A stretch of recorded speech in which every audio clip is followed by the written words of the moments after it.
جم بگاؤ جسمانی تو کچھ کرتے نہیں ہے وظیفہ اور پڑ جاتا مرض جب سے وظیفہ پڑھا تو چھوٹیاں سر کی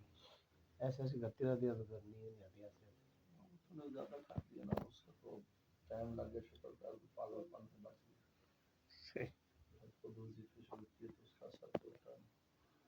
لوگ وظیفے شروع کر دیتے ہیں بغیر کسی کی سرپرستی تو شیاطین حملہ ور ہوتے ہیں دراصل جس کا فیکٹری میں جس کے زیادہ مال بن رہا ہو تو ڈاکو وہیں ڈاکہ مارتے ہیں لاش پہ تھوڑی مارتے ہیں نہیں مارتے اس طرح جو زیادہ اللہ اللہ کرے گا اور اس کا کوئی شیخ نہیں ہے کسی سے اجازت نہیں ہے سر پر کوئی نہیں تو شیاطین حملہ ور ہو جاتے ہیں پھر وہ اس کے اثرات کو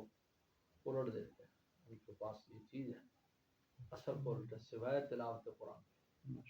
قرآن کا اثر کو نہیں الٹ سکتے باقی اثرات کو الٹا کر دیتے اس کو رجعت کہتے ہیں وہ آدمی پاگل ہو جاتا ہے ہر ایک کے پیچھے یہ کہانی وظیفہ کر لیا وغیرہ کچھ نیٹ سے دیکھا شروع ہو یہ راتوں رات آپ جو ہے نا امیر ہو جاؤ تھلے ہو کہتے ہیں سبسکرائب کرو میں کیوں کرو تاکہ یوٹیوب والے ان پیسے دیں تو آپ وظیفہ کیوں نہیں کر لیں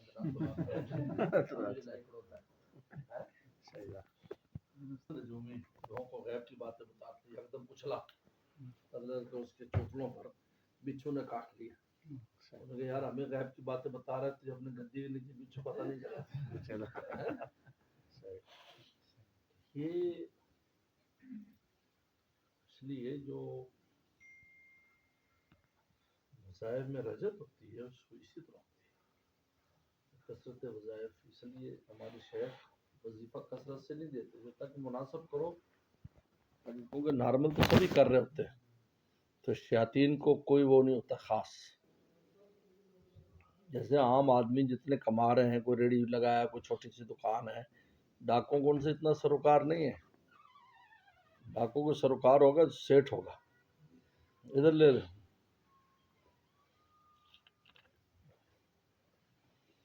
جس کو جو ہے نا وہ جس کی جیب میں لاکھوں روپے ہوں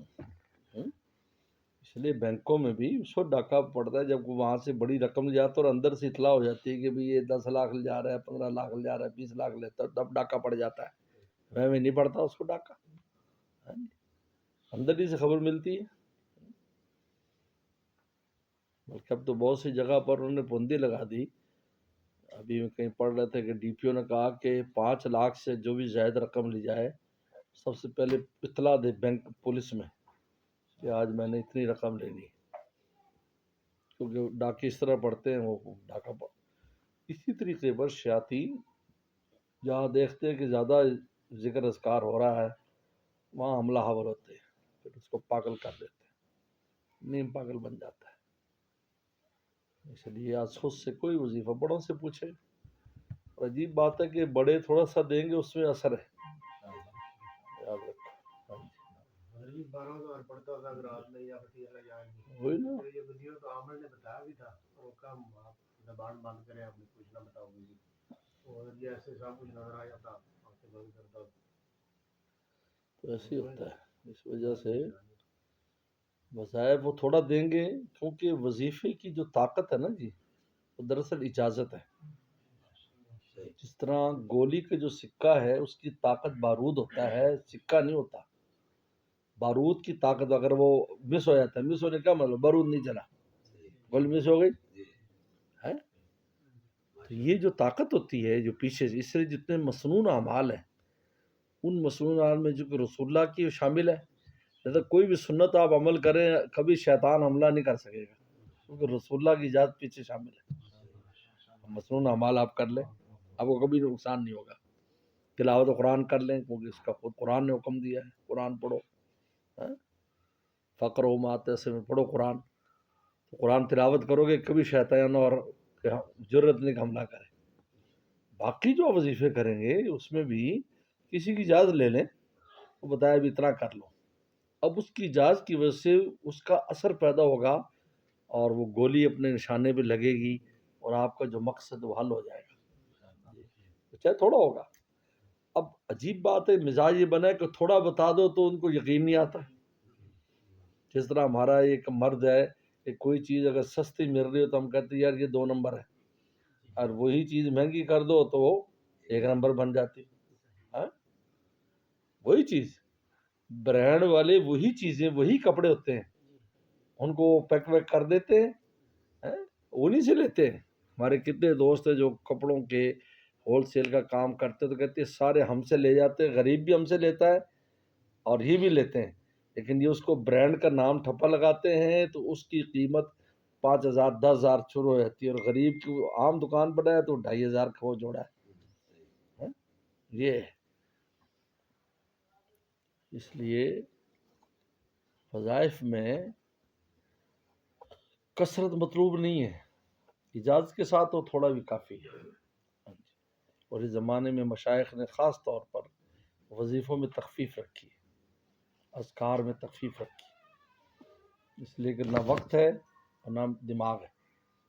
وقت بھی نہیں ہے، دماغ بھی نہیں ہے، وقت قلیل ہے اور دماغ میں تحمل نہیں. ہمارے شیخ کے خلیفہ تھے، سعودی تھے مدینہ شریف میں، تو ان کی بیوی نے حضرت کو خط لکھا. حضرت مدینہ شریف میں تھے، میں بھی تھا، کہ بہت غصہ، لڑائی بھڑائی اور اخلاق خراب ہوئے ہمارے شوہر کے. حالانکہ بڑے اچھے آدمی تھے، عالم بھی تھے، مدینہ یونیورسٹی میں پروفیسر تھے. تو حضرت نے ان کو بلایا میرے سامنے، سارے وظیفے بند کر دیے، کہا آج سے تم نے کچھ نہیں کرنا سوائے تلاوت کے، کسی وظیفے کی اجازت نہیں. تو بڑے حیران ہوئے کہ یہ میری اذکار بند کرا دیے. میں اتنا درود شریف پڑھتا تھا، اتنا کلمہ پڑھتا تھا، اتنا، اور میں بالکل بند. اور 1 مہینے کے بعد اپنے حالات کی اطلاع، تو بلکہ تمہاری اہلیہ سے کو تمہارے حالات بتائے. 1 مہینے بعد بتایا، ان کا کہ بالکل نارمل ہو گئے ہیں، بالکل طبیعت اچھی ہو گئی. تو خود حیران ہونے پر بھائی جب اوور ڈوز کرو گے تو بی پی آئی تو آئی ہونا ہے نا. اب پھر بتایا کہ تم نے تھوڑا تھوڑا کرنا، اتنا اتنا کرنا، اس سے زیادہ نہیں کرنا. اب وہ زیادہ شروع کر دیا جوش میں. ہم یہ تصور بھی نہیں کرتے کہ وظیفہ زیادہ کرنے سے بھی نقصان ہوتا ہے. کہ یہ کیسے ہو سکتا ہے؟ خوراک زیادہ کھانے سے نقصان ہے جسم کو، تو روح کا بھی اسی طریقے معاملہ ہے. اس لیے تلاوت قرآن میں بھی جو حد ہے وہ 7 دن کی ہے. صحابہ اکرام 7 دن میں قرآن پورا کرتے تھے، 7 منزلیں بنی ہوئی ہیں. یعنی صحابہ اکرام کا جو عام معمول تھا وہ 7 دن میں قرآن مکمل کرنے کا تھا. اور عام صحابہ، ایک دوسرے نمبر کے صحابہ وہ تھے جو 15 دن میں مکمل کرتے تھے. تیسرے نمبر کے وہ تھے جو 1 مہینے میں مکمل کرتے تھے. بہت قلیل صحابہ ہیں یعنی جن کو بہت بالکل ہاتھ پر گن جو 3 دن میں کرتے تھے، اور 1 دن کا تو پسند بھی نہیں فرمایا. اگرچہ بات سے ہے ہوتا ہے کہ 1 دن میں تلاوت کر لیتے تھے، لیکن یہ بہت خاص الخاص معاملہ ہے. تو تلاوت قرآن میں بھی اتنی گنجائش رکھی، ورنہ جو حافظ قرآن ہو اس کے لیے 4 سپارے 5 سپارے تو مشکل نہیں ہے. ایک منزل جو ہے نا وہ 4.5 سپاروں کی بنتی. فمی بھی شوق اس کی مختصر ہے، فمی بھی شوق فاتحہ سے شروع ہوتا ہے، میم 4 سپارے پہ جاتا ہے، اس طریقے پر. بہرحال